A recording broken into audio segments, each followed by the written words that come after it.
बिहार में पूर्ण शराबबंदी के बावजूद शराब के धंधेबाज नए साल के जश्न को शराब में डुबोने की तैयारी में जुटे हुए हैं। दानापुर में पुलिस ने भारी मात्रा में विदेशी शराब को जब्त किया है, जिसकी कीमत लाखों में बताई जा रही है। विदेशी शराब की ये खेप लग्जरी कार से लेकर आई गई थी, जिसे वीआईपी इलाके में सप्लाई करने का प्लान था, लेकिन पुलिस ने टी पॉइंट पर छापेमारी कर कार की तलाशी ली और शराब को जब्त कर लिया।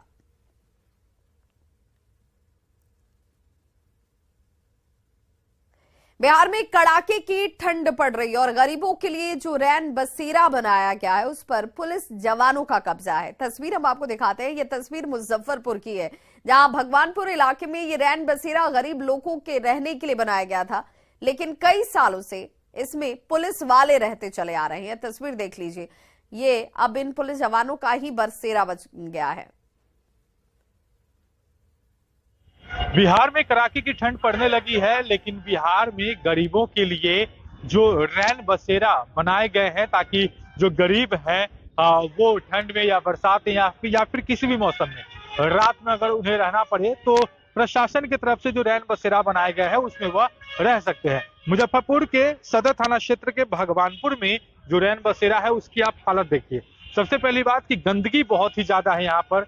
आम इंसान यहाँ पर जो है वो मतलब यहाँ पर रुक नहीं सकते हैं। हम क्या बोलना चाह रहे हैं कि सर यहाँ पर है, लेकिन पीने के लिए 5 साल से एक चापाकल भी नहीं है। चापाकल भी नहीं है, एक भी नहीं है। अच्छा, बेड वगैरह कितने हैं? बेड उड सब अंदर में है, जिसमें लोग प्रशासन लोग रहते हैं। प्रशासन रहते हैं, स्थानीय लोग मतलब जो बाहरी वो लोग भी रहते थे, लेकिन अभी लोग थाने वाले लोग ही सिपाही लोग थाने वाले लोग रहते हैं। तो यहाँ स्थिति जो लिखा हुआ है यहाँ पर सब कुछ बताया गया है कि शहरी आश्रय विहीन व्यक्तियों के लिए ठहरने की व्यवस्था है, बिस्तर पंखे आदि सुसज्जित साफ हवादार कमरे हैं, प्रत्येक व्यक्ति के लिए अलग अलग बेड की व्यवस्था, तमाम बातें हैं।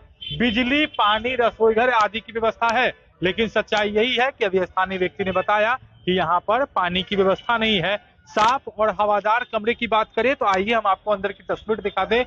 यहाँ पर आप देखेंगे कमरे जो है वह साफ नहीं है और किस तरीके से लोगों को गुजारा करना पड़ रहा है।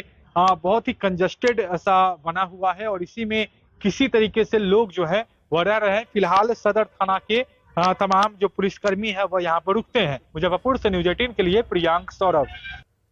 खबर औरंगाबाद से, जहां पर देवकुंड थाना क्षेत्र से किशोरी के अपहरण का मामला सामने आया। अपहरण का आरोप गांव के एक युवक पर लगा है। हद तो तब हो गई जब पीड़ित परिजन इसकी पूछताछ करने आरोपी के घर पहुंच गए तो आरोपी के परिवार वालों ने मिलकर पीड़ित दंपत्ति की जमकर पिटाई कर दी, जिसमें 2 लोग घायल हो गए हैं। दोनों घायलों को ग्रामीणों की मदद से सीएचसी ले जाया गया, जहां इनका इलाज इस वक्त चल रहा है। पीड़ित दंपत्ति ने बताया है कि अपहरणकर्ता उनकी दूसरी बेटी को भी उठा ले जाने की धमकी दे रहा है। इधर पुलिस पीड़ित के बयान के आधार पर मामला दर्ज कर चुकी है और आगे की कार्रवाई में जुट गई है।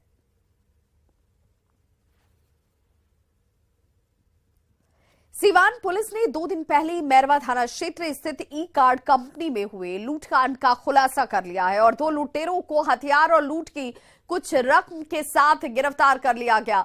वहीं अन्य 2 अपराधियों की गिरफ्तारी के लिए पुलिस लगातार छापेमारी कर रही है। आपको बताते चलें कि 2 दिन पहले ई कार्ड के ऑफिस से बेखौफ अपराधियों ने हथियार के बल पर 2 लाख रुपए लूट लिए थे और इस घटना के बाद से लगातार इन अपराधियों की गिरफ्तारी के लिए छापेमारी की जा रही थी।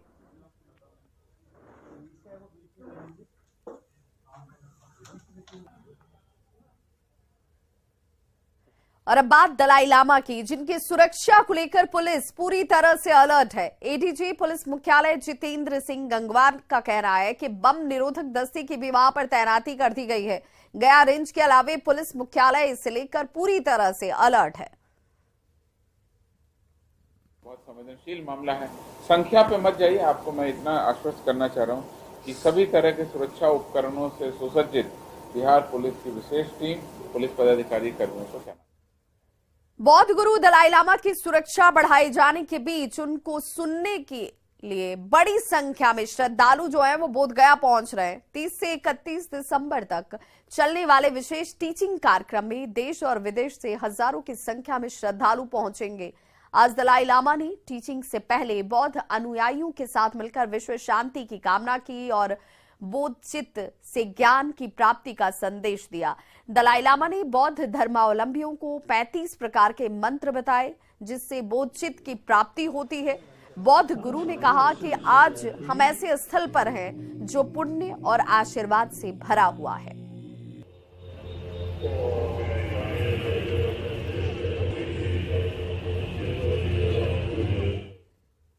मुजफ्फरपुर सदर अस्पताल में उस वक्त अफरा तफरी मच गई जब परिसर में रखे कचरे से अचानक आग की ऊंची ऊंची लपटें उठने लगी। आग लगने की सूचना पर तुरंत फायर ब्रिगेड की टीम मौके पर पहुंची और आग पर काबू पाया गया। अस्पताल परिसर में नशा मुक्ति केंद्र के पीछे कचरे में किसी ने आग लगा दी थी और देखते ही देखते इसने भीषण रूप ले लिया। सदर अस्पताल परिसर में खुलेआम मेडिकल वेस्टेज फेंका रहता है जिसमें आग लगने को लेकर अब सवाल उठ रहे हैं।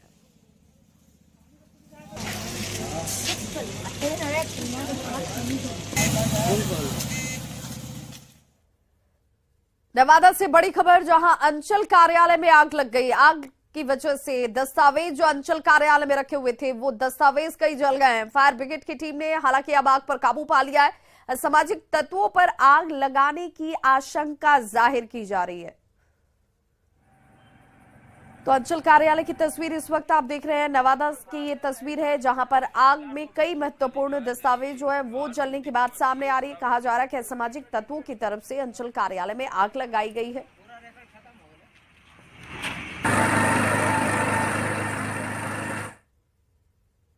समस्तीपुर के वारिस नगर में एक पिकअप वैन में अचानक से आग लग गई। पूरा पिकअप वैन धू-धू कर कुछ मिनटों में ही जल गया। अचानक लगे आग से पूरे इलाके में खलबली मच जाती है।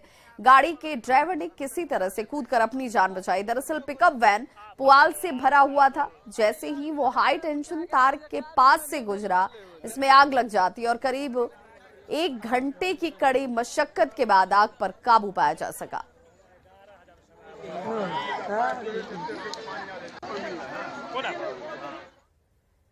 गया से बड़ी खबर आ रही है। हिरासत में संदिग्ध चीनी महिला को लिया गया है। बोधगया थाने में महिला से इस वक्त पूछताछ हो रही है। जिस महिला के स्केच को पुलिस ने जारी किया था, हिरासत में एक संदिग्ध चीनी महिला को लिया गया है। अब उससे पूछताछ इस वक्त हो रही है। एमआर नायक ने इसकी पुष्टि भी कर दी है, जो कि मगध रेंज के आईजी हैं, और बिहार पुलिस ने इस महिला का स्केच जारी किया था। दलाई लामा की जासूसी का शक इस महिला पर जाहिर किया जा रहा है। बताया जा रहा है कि 2 साल से ये महिला यहां गया में रह रही थी और दलाई लामा की जासूसी का शक जाहिर करते हुए इसके स्केच को जारी किया गया था। और संवाददाता अमित हमारे साथ इस वक्त ज्यादा जानकारी के साथ जुड़ चुके हैं। अमित, क्या जानकारी मिल रही है? इस महिला की गिरफ्तारी कहां से हुई है और कितने देर से इससे पूछताछ इस वक्त हो रही है? देखिए, जो जानकारी मिली कि इस महिला को थोड़ी देर पहले डिटेन किया गया है, बोधगया थाने में से रखा गया है। गया पुलिस पूरे सरगर्मी के साथ इसको हिरासत में लेने के लिए सुबह से ही, जैसे ही ये इनपुट आया कि महिला जो है वो दलाई लामा के कार्यक्रम में ये अशांति फैला सकती है, तो उसके बाद से इसकी सरगर्मी से तलाश की जा रही थी। गया एसएसपी ने भी कहा था मीडिया से बात करते हुए कि जल्द इसे गिरफ्तार किया जाएगा। हिरासत में लेने को लेकर के विशेष टीम बनाई दी गई है, तो उसी टीम को ये कामयाबी मिली है थोड़ी देर पहले।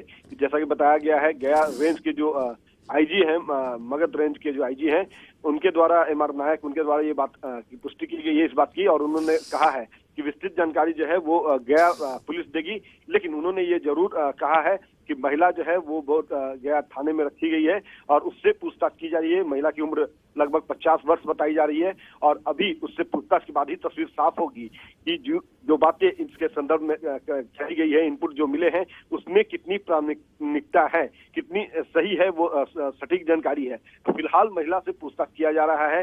लेकिन सबसे बड़ी बात है कि अमित, लेकिन जिस स्केच को पुलिस मुख्यालय की तरफ से भी जारी किया गया था, बोधगया पुलिस भी सरगर्मी से तलाश कर रही थी, जिस महिला के स्केच को जारी किया गया उसी महिला को पकड़कर अभी इस वक्त डिटेन किया जा रहा है।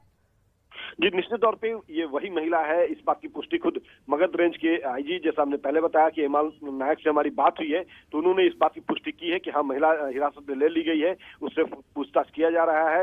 एसआईटी जो गठित की गई थी गया एसएसपी हरप्रीत कौर के द्वारा, उसको ये कामयाबी मिली है। तो फिलहाल पूछताछ के बाद ही तस्वीर साफ होगी कि जो इनपुट मिले थे केंद्रीय सुरक्षा एजेंसियों ने। चलिए अमित, आप इस खबर पर नजर बनाए रखिए, आगे भी अपडेट लेंगे। फिलहाल तमाम जानकारी के लिए बहुत बहुत शुक्रिया। तो हिरासत में संदिग्ध चीनी महिला को ले लिया गया और अब इसे पूछताछ की जा रही है। बोधगया थाने में महिला से इस वक्त ये पूछताछ होती हुई मगध रेंज के आईजी एमआर नायक ने इसकी पुष्टि भी कर दी है कि जिस महिला के स्केच को जारी किया गया था उस महिला को अब डिटेन किया जा रहा है, पूछताछ की जा रही है।